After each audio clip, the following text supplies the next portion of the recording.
vampires, bloodbaths, and a body count in the hundreds. The story of Countess Elizabeth Báthory is one of history's most terrifying tales. But what if I told you, the Blood Countess you think you know, might be a complete fabrication? A victim of one of the most successful smear campaigns in history. Today, we're uncovering the untold story of Elizabeth Báthory and the powerful men who wanted her gone. Welcome to Vellum and Void.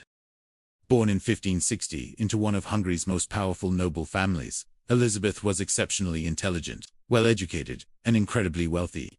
After her husband, the celebrated war hero, Ferenc Nadasdy, died, she took control of their vast estates, managing them with sharp business acumen. This made her one of the most powerful and independent women in a kingdom dominated by men. And that, right there, is where the trouble starts. In the early 1600s, whispers turned into horrifying accusations. Young servant girls in her employ were allegedly disappearing, tortured and murdered by the Countess herself.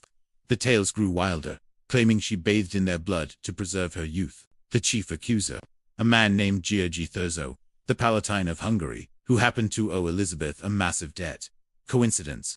Maybe. But here's another fact. King Matthias II also owed her family a fortune. If Elizabeth were convicted of a monstrous crime, those debts would conveniently disappear, and her extensive lands could be seized and divided among her enemies. Thurzó launched an investigation. He claimed to have burst into Lactis Castle and caught the Countess in the act, finding tortured girls. But here's the catch. Elizabeth was never formally put on trial. A trial would have required her to speak, to present evidence, and her noble status would have made it a complicated public affair. Instead, her alleged accomplices, mostly servants, were brutally tortured until they confessed. Their testimonies, extracted under extreme duress, became the foundation of the entire legend.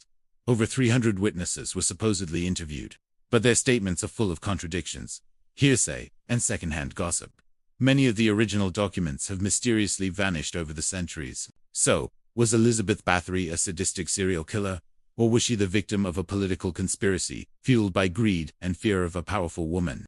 While it is possible she was a harsh and cruel mistress not uncommon for the nobility of her time, the sensational stories of bloodbaths are almost certainly pure fiction, added centuries later to spice up the legend. The evidence against her is tainted, the motives of her accusers are highly suspect, and her side of the story was never heard.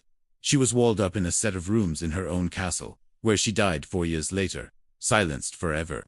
The story of the Blood Countess is a chilling reminder of how easily history can be manipulated. It shows us that sometimes, the most terrifying monsters aren't the ones in fairy tales, but the real people willing to destroy a life for power and money. What do you think? Was she a monster or a victim? Let me know your thoughts in the comments below. Thanks for watching, and don't forget to subscribe for more untold histories.